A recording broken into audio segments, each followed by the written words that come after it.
Hello. Today we're going to be working on something I just found out myself. This is exercise 1.1 from Joseph H. Silverman's book, A Friendly Introduction to Number Theory. I just figured out the relationship between square and triangle numbers and wanted to share. So, the book says that 136 are the first two triangle numbers that are also squares. Now, a triangle number is a number that can be arranged in a triangle, 1 being the first one, just because it's naturally the first of many. 36, because it can be arranged in a triangle where you arrange a bunch of dots like so. So you start with 1, you add 2, you add 3, and then you keep adding. So I was looking at this, and 36 is the 8th triangle number. So 36. So let's start with 1.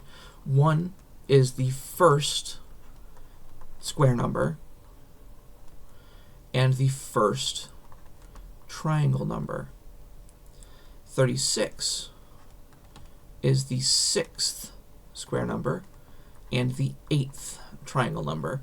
The next one I figured out because I just looked at a list of square numbers and a list of triangle numbers is 1225, which is, let me check my notes, the 35th square number and the 49th triangle number. Now, looking at the relationship between these numbers, you might not see the relationship that readily. The difference here between the square number and the triangle number, the ordinal, or the ordination, whatever the word is, for these numbers, the difference between the two is 0. So 1 minus 1 is 0. Let's say, so then this one is 2, because 8 minus 6 is 2. Then this would be 14, so 49 minus 35.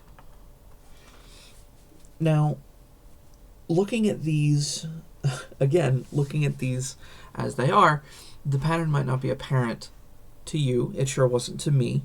But if you add up these two numbers, if instead you say 8 plus 6, you get 14, which is over here.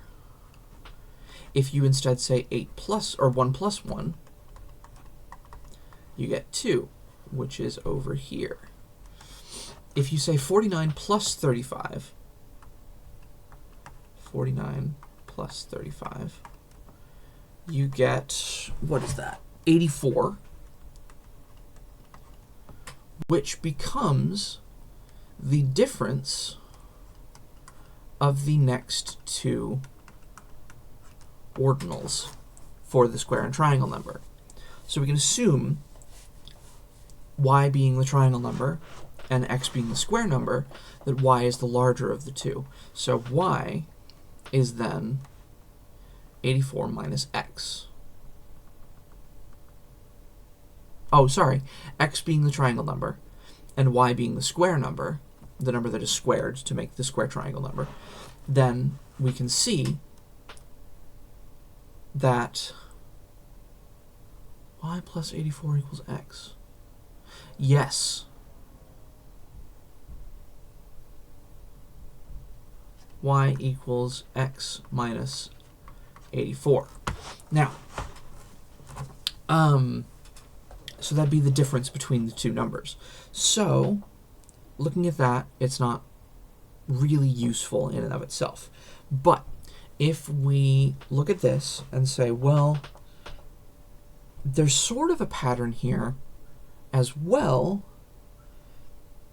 with the previous square number and the next square number and this number here. So what I found was that if you take the square and the triangle numbers that are squared and triangleified to make this number, if you take those, add them together, multiply them by 2, and add 1, then you get the difference between the next one and the previous one. Now I'm gonna write that down. So if you take the square number and the triangle number, add them together, multiply by 2, add 1, and then add the previous square, or the square root of the previous number being this one. If you add the square root of the previous number being the number that is the number squared. So the previous, I'm going to say square triangle number.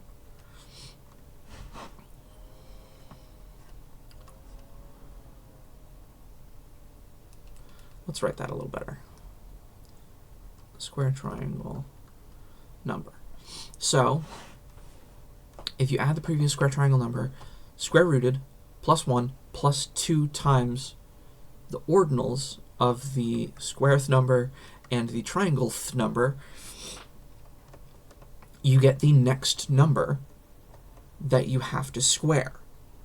So let's do an example. Let's say 1 plus 1 times 2 plus 1 plus the square root of the previous number, so the square root of 1, equals, that's 2 times 2, so 4 plus 1 equals 6. Now you may see where I'm going here. So I'm going to change to the hand tool, go a bit down here. Now, if you take that and square it, you get the next square triangle number. So you get 36. So 36, 6th, 8th. So you get the previous square root, or the next square root. So now, just taking this number, we can add that, assuming we didn't know that 36 was the 8th triangle number, we can add that to our 6, and then get 6 plus 1 equals 8. Boom. We found the next square triangle number, and which square number it is, and which triangle number it is. I'm very pleased with myself for this. So now, doing that with these two numbers. So we do this, we add them together, we got 14. So 14, let's do this. 2, let's plug it into our algorithm, 6 plus 8 plus 1 plus square root of the previous square triangle number, which is 36.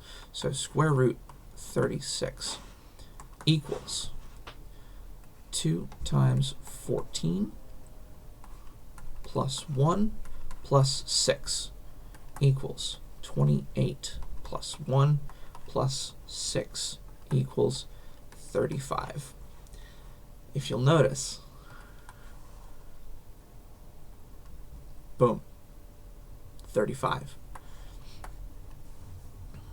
Now again, adding our 6 plus 8, we get 49. This is our square number. This is our triangle number. This isn't a rigorous proof. This is just me finding a pattern. And then we are taking those two to find the next one. So 1225 is 35 squared. But we don't necessarily need to know that. We can just use 35 and 49. Now, dragging this over to find more room, we can do 2 times 35 plus 49 plus 1 plus square root of 1225. That equals 2 times 84 plus 1 plus 35. Getting a bit close to the scroll bar there. So, that means that we're working with 168 plus 36 That is a bit of quick head math later. 204. Coincidentally, or not coincidentally, it's part of the formula. 204 is the next number we have to square to get the next square triangle number. If we add our 84, we get that it will be the 288th triangle number. This ends up being 41,616. Isn't that cool? This works, again, I tried it, for the next triangle number, which is 1,413,721. It is the 1189th square. And the 1681st. 1,681st triangle number. Which means, we can check real quick. This would be 492, and that should be the difference between these two numbers. So if we take 1681, let's do that here.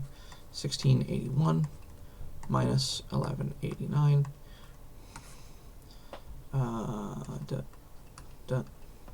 2 9 4 0 492. Isn't that cool? I'm very pleased. Anyway, thank you for watching. Again, this is credit to Joseph H. Silverman. Sorry, he wrote the book that I'm working from. He wrote Exercise 1.1 and helped me learn this. I'm always happy to point in the direction of more materials and more stuff. I'll link his website in the description. You can find some exercises and a link to his book, which you can purchase on Amazon there. Thank you very much, and I'll talk to you later.